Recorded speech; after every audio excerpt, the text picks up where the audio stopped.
Welcome to Forsaken by Shadows, a production of stories by Sarah Danielle. Previously, on Forsaken by Shadows, from Mazira's point of view. Valen told me I shouldn't have come to the docks, and while my gut reaction was to agree, I chose to ignore their concerns.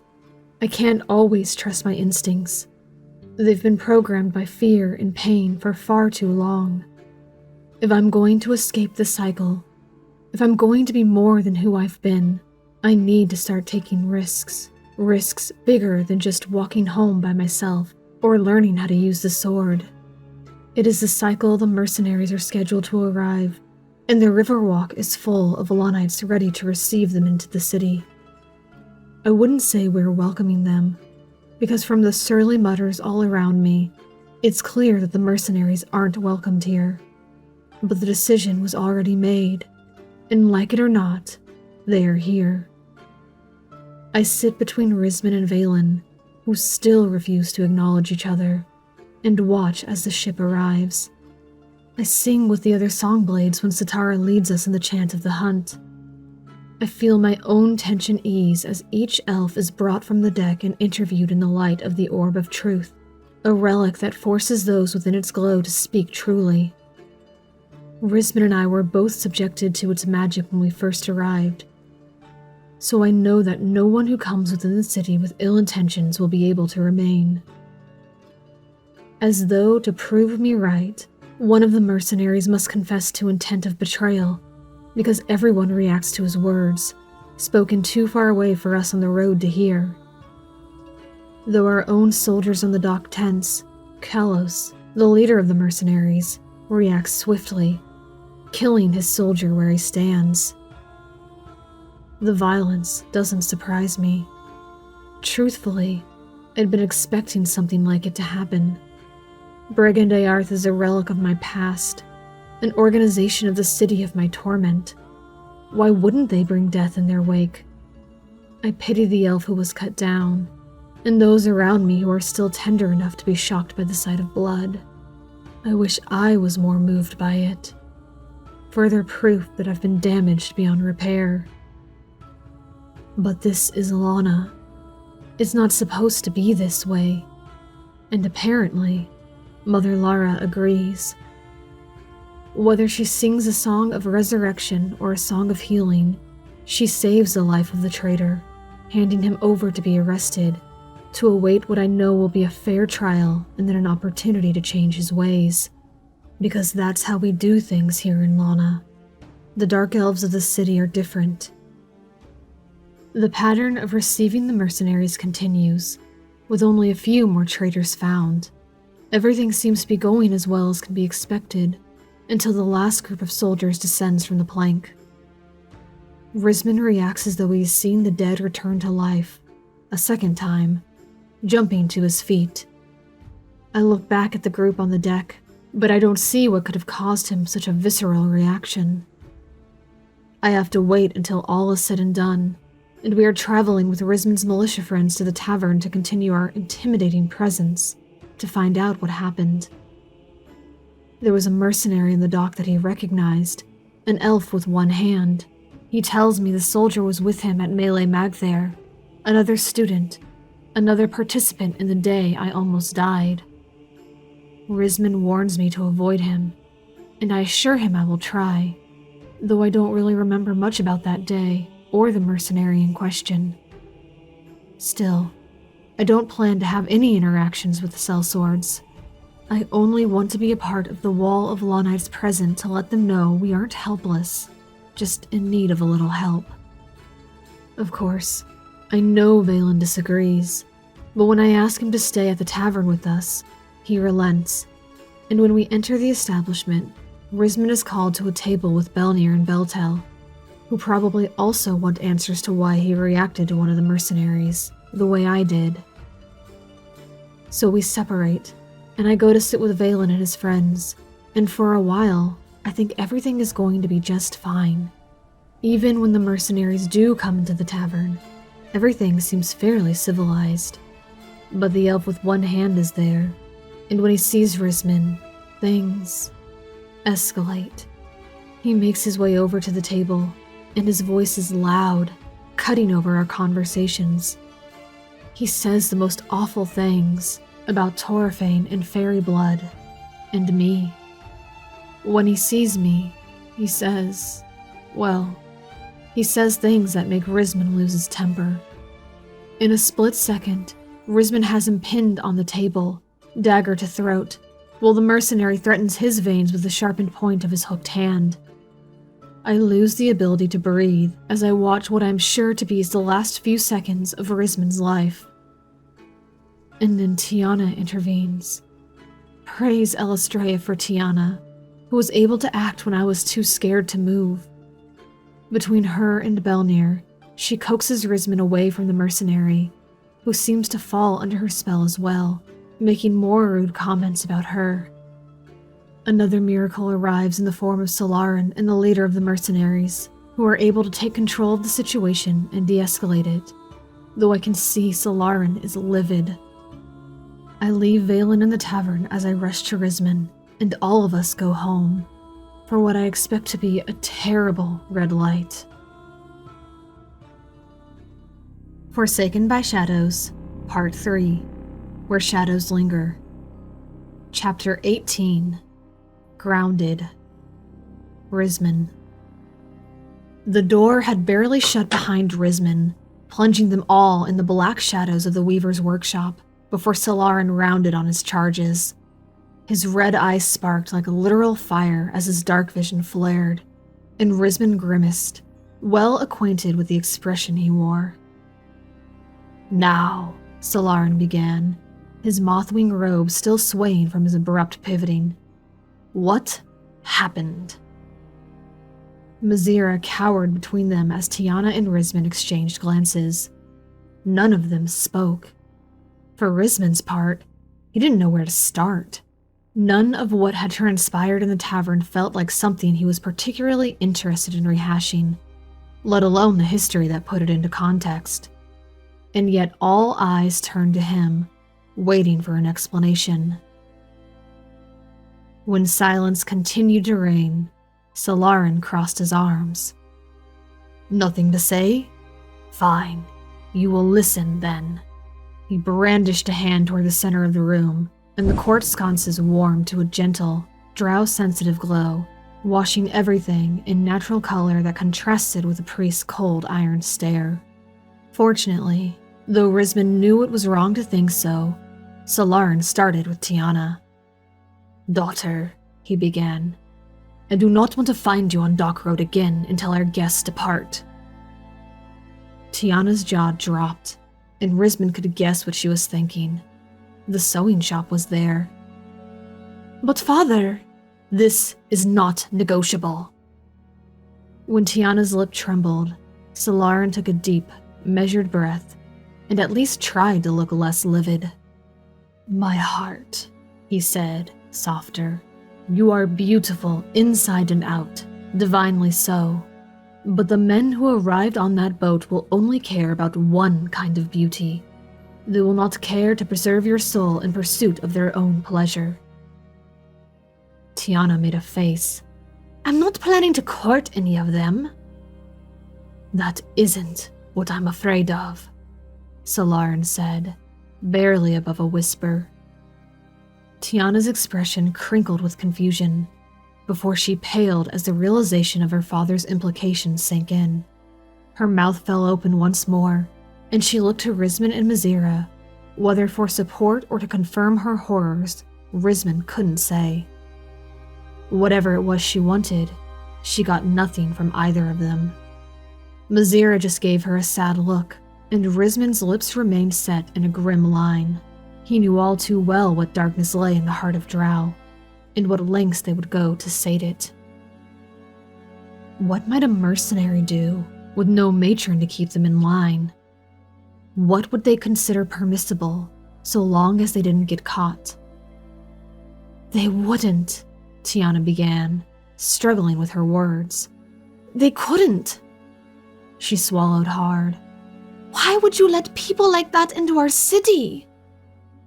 The decision wasn't mine, Solarin said, though it partially was.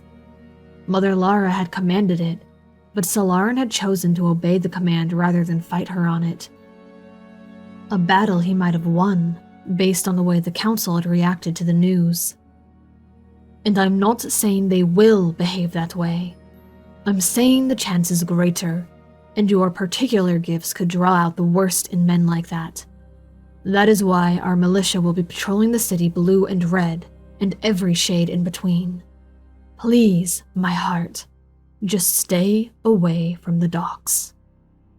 Yes, Father, Tiana said, hanging her head. Solaran took her hand and drew her to him, kissing her forehead. Go upstairs. He let her go and addressed Mazira. You, too. Rizman and I have to talk. Oh, and Mazira. Mazira paused in the act of scurrying after Tiana, casting Rizman a frightened look over her shoulder. Given the circumstances, I think it would be best for you to avoid the docks as well. Yes, sir, Mazira said, before disappearing upstairs. Rizman set his jaw and crossed his arms, waiting for the lecture to come. Solaran gave him a wary look, shaking his head. Come along, you know where this is going. Reluctantly, Rizman followed Solaran through his workshop and into the storage room, where he now stowed his pipeweed, since giving the balcony room over to Tiana and Mazira. He gathered the thin wooden box and went to the back door, opening it and gesturing for Rizman to follow him through. The last time Rizman had been in the mushroom garden, it had been with Mazira, when she gifted him the sword that now hung off his belt. Hard to believe that had been less than 10 days ago. The memory failed to warn him, as Solaran took a seat on one of the benches and indicated for Rizman to do the same. Rizman did as he was bid, and they sat in heavy silence while the priest attended to his pipe and lit it with flint. After leaning back and enjoying a long draught, Solaran exhaled a single word. So. Sweet-scented smoke enveloped the garden, but Rizman was used to it by now. So, Rizman repeated, waiting for the criticism of his character to fall. That boy had one hand. Rizman stiffened, then nodded. Was he going to get in trouble for assaulting a crippled elf? If so, he had his defenses ready. Drader was anything but helpless. Even one-handed, he could probably still best Rizman in a duel. He'd been, infuriatingly, that good. You told me once you severed a boy's hand, Solaran continued, inhaling more smoke. Can I assume that was the same one? Rizman went still. He looked at Solaran, his defenses completely undermined. He'd forgotten how much he had told the priest when they'd first come to Solaran's home. Desperate, frightened, and burdened by guilt, he'd unloaded his whole life story, looking for something he now knew was called absolution.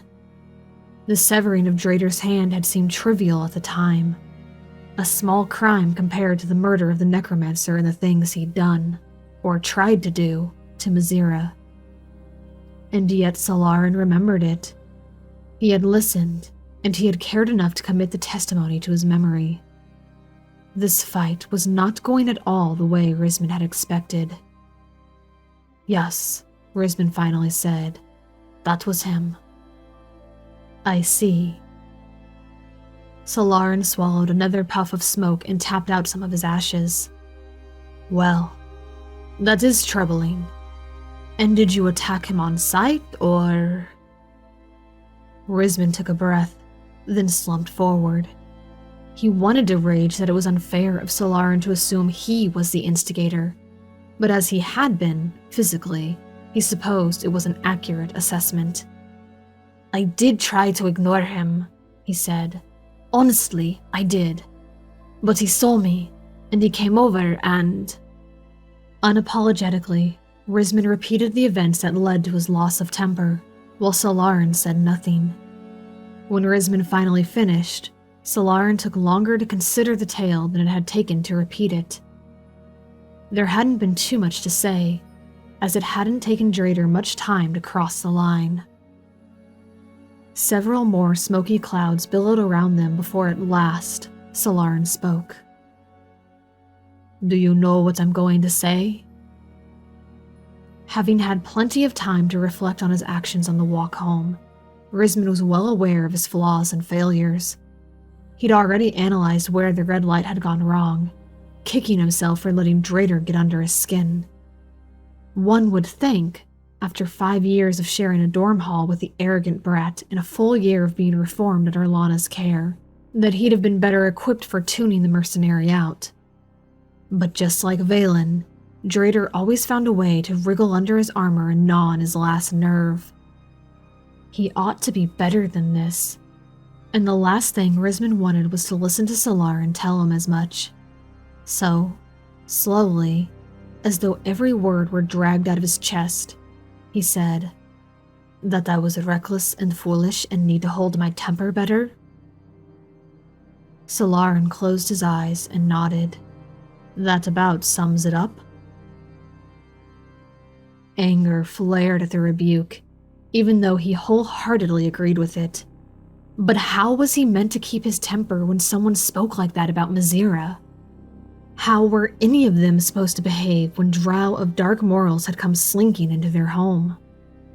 Vexed and frustrated, Risman let it spill out on Solarin, failing to live out the life lesson he had just confessed to. Why did she even call them here anyway? Why didn't Mother Lara just send more militia elves out there? Does she have no faith in us? Again, Solarin was quiet, long enough for his pipeweed to burn out for lack of attention. When he realized it, he set his pipe aside and crossed his arms. "Fear makes us do all manner of desperate things," he said. "How much do you know of our Reverend Mother's personal history?"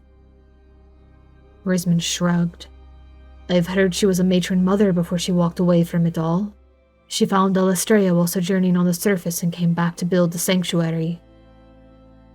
"That is accurate," Solarin said. "But as I am sure you know, the sum of a life can never be expressed in 2 simple sentences, especially when you get to be her age." He cracked his knuckles and stretched his legs, staring out into the cavern beyond, and Risman sensed the beginning of a story. Amalara was the matron of the first house of Osgim, which I expect is a city you have not heard of before. Risman frowned. "You suspect correctly." Solarin seemed neither satisfied nor concerned that he was right about the hole in Risman's education. "That is because, shortly after she left, the power vacuum she created led to an all-out civil war, ending in the collapse of the cavern and the loss of thousands of lives. As with fallen houses, the name of the city has been stricken from drow memory." "Oh," Risman said, because what else could one say to a statement like that? He was surprised to find his heart aching at the revelation. Drow were not innocent by nature, but some might have become so. Some might have been like him, a deviant struggling for peace, or slaves like Mazira, who deserved more than a permanent grave. Learning of the loss of an entire city, while not shocking, was still sobering. "She bears much of the guilt," Solarin continued, "and she will not let anyone absolve her of it. At times it seems not even Alestria, though I wouldn't repeat that if I were you." Duly noted.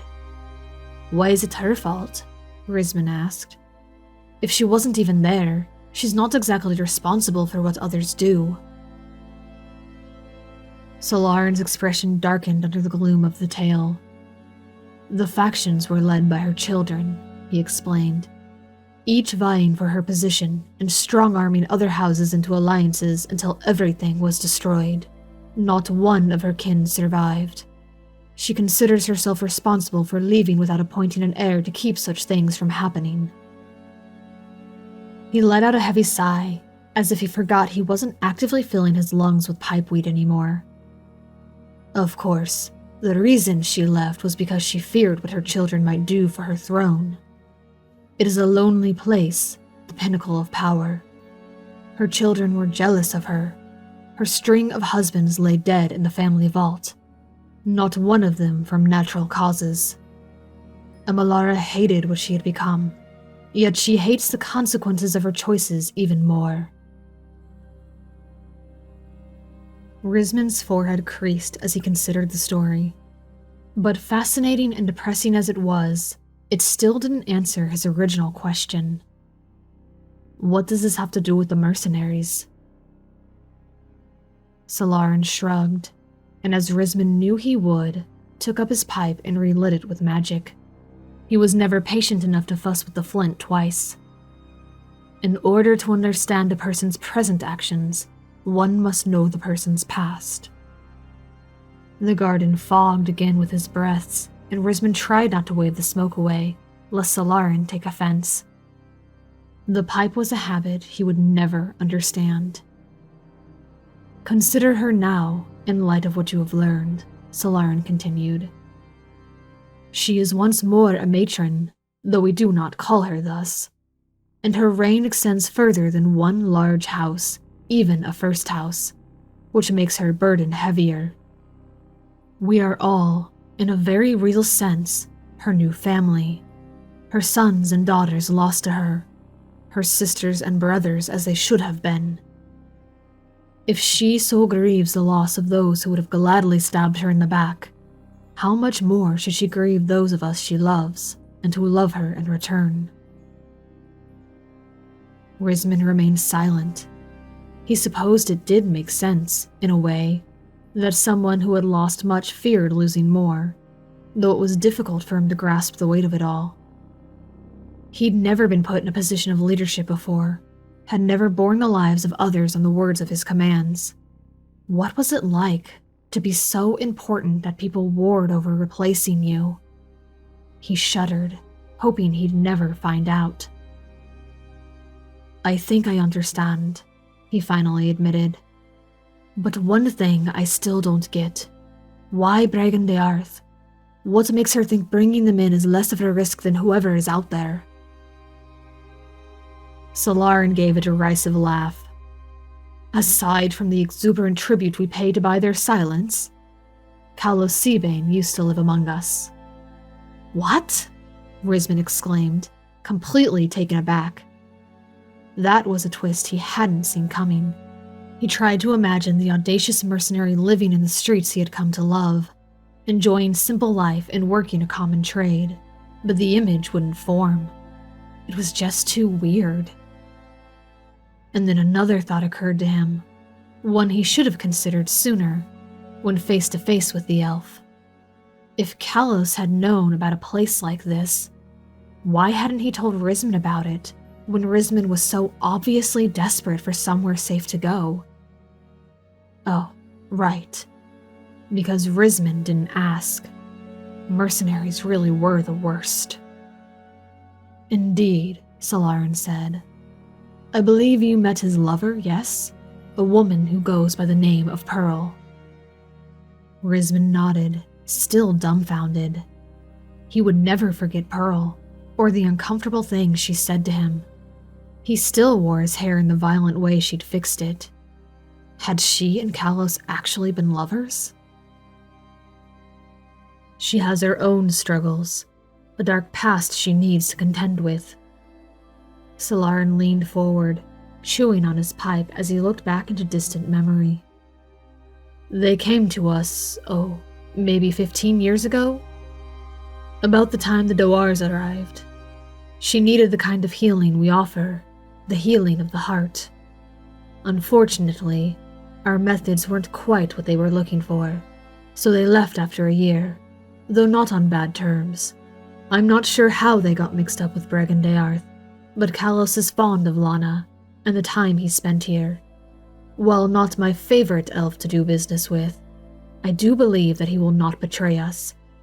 As for his men, well, I cannot speak for them. Risman's head spun as he tried to wrap it around all the new information he'd just received. Maybe Kalos had been different 15 years ago. But the callous Risman had met had only seemed interested in relationships that led to profit. He didn't even want to think about what Lana was paying to keep him silent. And yet, Kalos had let Risman go when he could have earned a fortune with his head alone. Solarin stood, stretching. "I would try to forbid you from the docks as well, if I thought it would do any good," he said. "But I assume you're going to want to be right where the rest of your patrolmates are, hmm?" Risman straightened, somewhat surprised the interview was over. "I'd like to be, yes," he said, skirting around the fact that, technically, he didn't have any patrolmates yet. "Then I only ask that you mind your manners and avoid that boy, and only go in the company of those with good sense." Solarin fixed Risman with a piercing stare. "We don't need any reason to make loose-lipped mercenaries spread gossip when their time here is done. And I meant what I said. Any more incidents like the one like tonight will result in severe consequences for everyone. Understand?" Risman glared at a patch of blue-cap mushrooms, the very fungi that had once been more valuable than diamonds when he and Mizira were lost in the wilds, yet grew like weeds in the city. "Yes, sir," he said, carefully controlling his tone. "I'll try. But if he comes after Mizira, do not try. Succeed. And if he stirs up trouble, I trust you will do what you must." Right, because that made the line so clear. But Solarin didn't elaborate, and Risman didn't ask, because so long as the interpretation remained vague, he could still gut Drader for looking at Mizira wrong.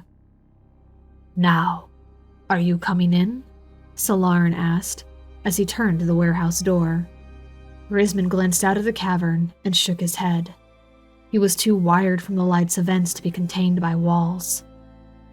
"I'd like to sit here for a while." Solarin raised an eyebrow, then shrugged, notorious for despising the outdoors. Bidding Risman a pleasant red light, he went inside.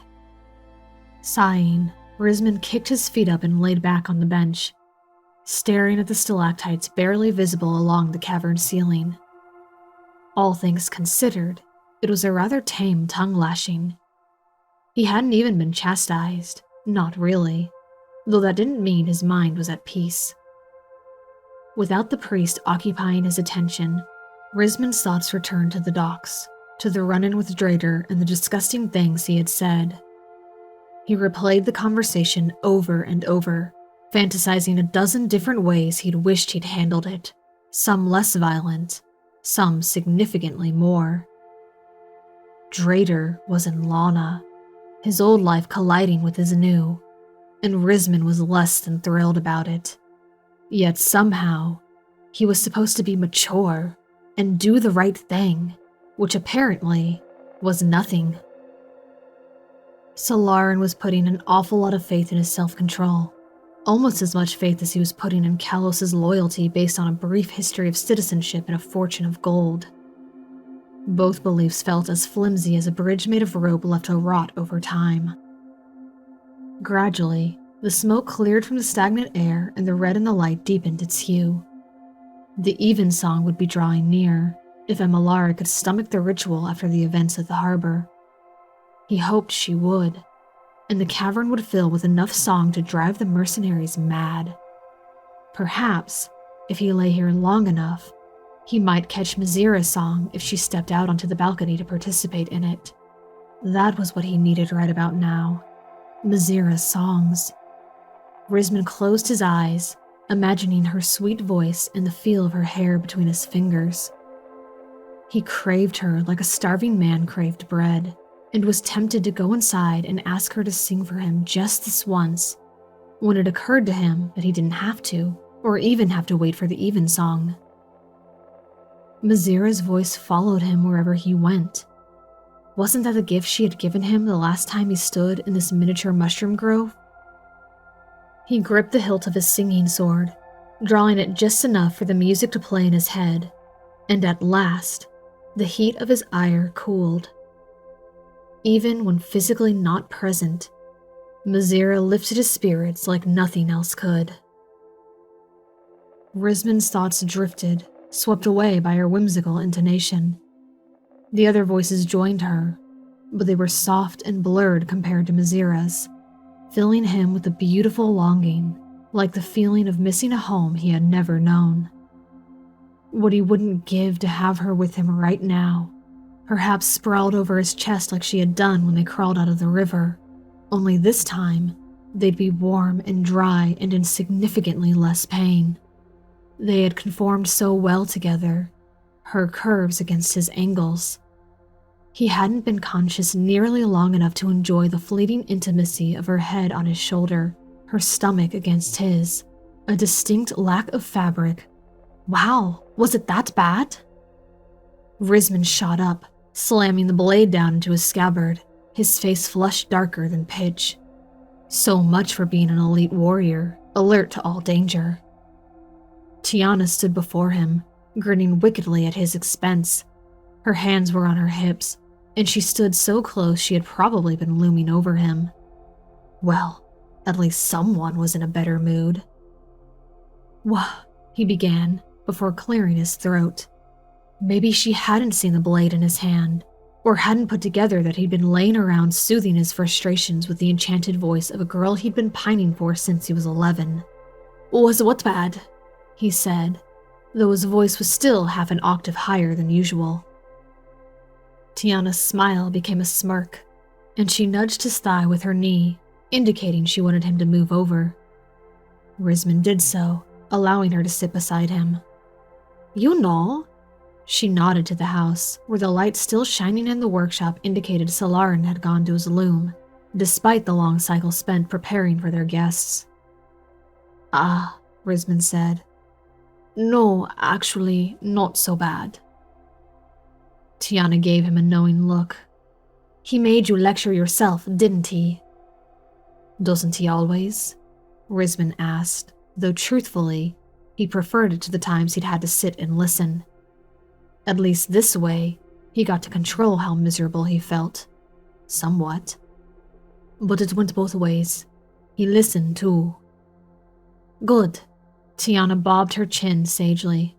Then, without warning, she punched him in the arm, hard enough that it actually stung. "Ouch! Hey!" Risman rubbed the spot, giving her a scandalized look. "What was that for?" "That was for scaring the life out of me," Tiana seethed.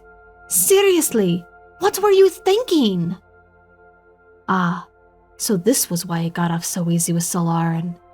Because fate knew Tiana was coming. Risman glowered, still holding the spot she hit, though the throbbing had all but vanished. It had been a good hit, not a spectacular one. "What do you want me to say? I'm sorry? Because I'm not. You should have heard what he said." "I did." Tiana crossed her arms and looked away. "Mazira told me." "Well," Risman said, matching Tiana's bite, "then you know what I was thinking." Tiana let out a dramatic sigh she'd clearly inherited from her father, seeming to deflate all at once. In a complete reversal of personality, something he still wasn't used to, she leaned over, resting her cheek on the space of his arm she had just punched. "Boys say stupid things. That doesn't mean you should get your throat slit over it." "I wasn't planning on it," Risman grumbled, though it was hard to stay angry with her when she leaned against him like that. Strange how just 2 cycles ago, Mazira had done something similar, and it had addled his brain beyond coherent thought. With Tiana, the gesture was endearing, even companionable, but not overwhelming. "Nobody plans on getting murdered," Tiana said, and Risman chose not to point out that where he came from, everyone planned on it, which was why their homes had such high walls and their doors had so many locks. "I'm serious, Risman. I saw it all. He was this close to killing you." She pinched her thumb and index finger together. "And maybe you don't care, but I kind of like having a brother." Her words demolished the last of his anger and made him warm in a strange way. Risman had always been a brother, before he was even a son, since per tradition his elder sister had raised him. As the second boy of House Tyr and the sixth child out of 7, the label had been integral to his identity all his life. Yet for the first time in 26 years, the word didn't make him bristle. It wasn't used as a slur or a reprimand to remind him of his place. It had been a term of endearment, a place of honor in the heart of a girl whose esteem he didn't deserve. And now, in place of anger, he was left with only guilt. Marvelous. Letting out a breath, he tilted his head to rest against hers, as he should have done when Mizira was in her place. I owe you an apology. Tiana scoffed, apparently committed to her pettiness in ways that rivaled his own. That's an understatement. Risman smiled slightly. Well, get ready, because I'm only giving you one. I'm sorry I wasn't looking out for you two. I was so worried about Mizira, I didn't even consider who else might be in danger. Tiana jerked away from him and tossed her head back with a sound halfway between a sigh and a groan. She swiveled on the bench, straddling it so she could face him directly. Look, that's very sweet of you, but I'm not helpless. Just because I don't have magic or have never actually been in a fight doesn't mean I don't know how to defend myself. I've been attending sword dancing classes since I was 12. Risman bit back a laugh, knowing that wasn't the right response to her declaration. He couldn't help it, though. Her naivety was precious, not in the way a child was precious, but a diamond. She was a rare treasure, untouched and unscathed by sorrow, and a fierce desire to ensure she remained that way bubbled up inside of him. He studied her, a face that had become as familiar as his own, and became uncomfortably aware of just how much he had taken her for granted over the last year. Even as their relationship had grown, he'd always thought of her as Mizira's friend first. He'd liked her because Mizira liked her, because she was good for Mizira, and Tiana had called him a brother. He'd never felt so unworthy in his life, and that was saying something. Mindra had made sure his lack of worth was a lesson he reviewed each and every day. Solarn had once told him he'd been endeavoring to teach Mizira that she didn't need Risman, that Risman couldn't be her sole source of comfort, joy, or strength. Risman had railed against the statement then, but what if Solarn had been onto something? And what if it was a lesson he needed to learn as well, in reverse? He loved Mizira, but he couldn't love her at the expense of others, or himself. Risman moved to mirror Tiana's position, matching her hard stare with one of his own. Even in wicked drow societies, brothers are born to protect their sisters. Like it or not, I'm going to look out for you, and do it properly this time. I'm just sorry I didn't consider you sooner. I should have. Tiana's complexion was so perfectly shadowed that it was difficult to tell when she blushed. Unless he'd beheld her in infravision, he usually didn't notice. This time, however, her eyes flickering away from his gave her away, in the tiny, uncertain smile she tried to hide. Well, it's to be expected, isn't it? She said. I mean, you're in love. Why should you consider anyone else? Risman's world tilted as the confession he'd been withholding fell so easily from Tiana's lips, as though statements of such magnitude could be found in the market and bargained for. She hadn't said it like an accusation, but a simple statement of fact. He was in love with Mizira, and she knew it. And like himself, up until about 30 seconds ago, she assumed that love meant all-consuming attention and care. I'm not, he began, intending to deny her claim as his default, mortified of what the admission would do to his bare soul. Oh please, spare me your lies, Tiana said, accompanied by an eye roll and a giggle. Even a blind dragon turtle can see that you're completely... The sound of the latch lifting rescued Risman from eternal doom, and a second later, the warehouse door swung open, revealing, to his further mortification, the subject of Tiana's accusations. Mazira had changed into softer clothes, her curls heavy and dark from water that refused to be wrung out, and even across the garden, the faint aroma of lavender and rose drifted across the open air. His jaw went slack, realizing just how close he'd come to having his secret exposed to her. Not that he didn't want her to know, but he wanted her to know on his terms. Mazira stood for a moment, looking between them as color slowly crept into her cheeks. "Oh, sorry, I didn't realize." She started to turn away, but Tiana leapt to her feet. "No, stay," she said, hurrying toward her. "Please, I'm just making sure Risman understands how stupid he is for starting bar fights with mercenaries. I could use some help." So much for their tender moment. Now it was Risman's turn to roll his eyes. "I'm not apologizing for it, so you can save your breath." "See? Hopeless." Tiana grasped Mazira's wrist and tugged her toward the benches. "You talk sense into him, Mazira. He listens to you."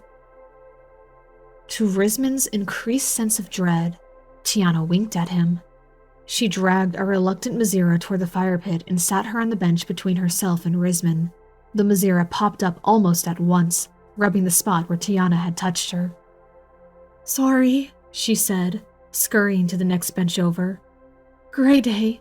I don't really want to lecture you, Risman. I just wanted to make sure you were okay. But if you two are talking, I can come back."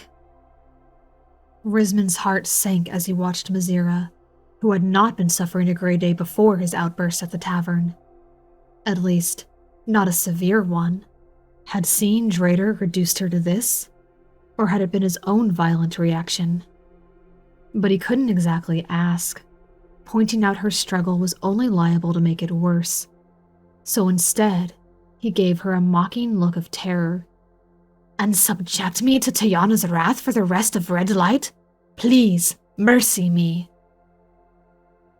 Mazira stiffened, then visibly relaxed before their very eyes, even offering him a genuine, if shy, smile.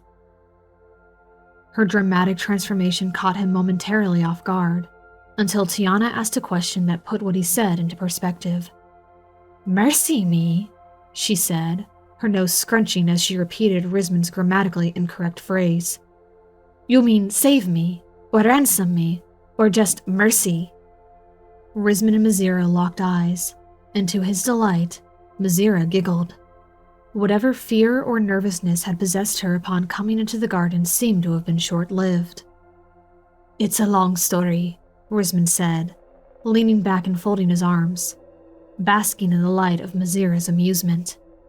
"When I was a kid, I didn't know what mercy meant, and—" Wait! Tiana cut him off, waving her hands. "Hold on! Yes, I want to hear the story. But first, Risman." She punched his shoulder again, though this time the hit was playful. "Light us a fire! We can't have story time without the fire." Risman blinked, looking down at the stone fire pit that was filled with glass-like crystals, specially enchanted to capture and hold fairy fire without draining his concentration. "Me," he said, momentarily confused as to why the responsibility fell on him. "Yes, you," Tiana said. "I'm a lowly commoner, remember? I don't have innate magic, and Mazira's magic is sacred. And if you think I'm going all the way upstairs to get the enchanted lighter when... All right, stop. I understand." Risman shook his head, waving a hand almost flippantly as he willed harmless, heatless, violet flames to erupt on the fairy stones. They were at once bathed in the enchanted light, and Tiana leaned back with a contented sigh. "There, that's better. Now, where were we? Oh yes, you'd never heard the word mercy before?" She sounded properly disbelieving, an expression that only grew worse as he and Mazira told her the story, as well as they could between bits of laughter at the recollection. He supposed he couldn't blame Tiana for the shock. To an outsider, the tale was dreadful, laced with all the venom of what life under Loth was like, where there was once no concept of mercy, and a frightened slave girl trying to appease an immature and frankly idiotic drow prince who had not only called her a liar, but had stolen her healing balm, one of her few comforts. It was, objectively, a terrible story, but to Risman and Mizira, it would always mark the day they had become friends.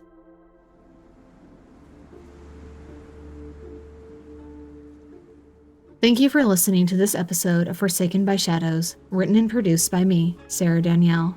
And thank you to Tabletop Audio and Pixaday for the use of their work in this production. As always, Forsaken by Shadows is unofficial fan content not endorsed by Wizards of the Coast.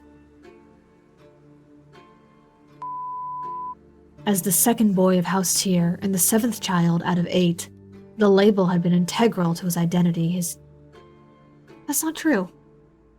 Risman he is not the 7th child out of 8, he's the 6th child out of 7. Because he has 5 sisters and 1 brother. Consistency is key, everyone!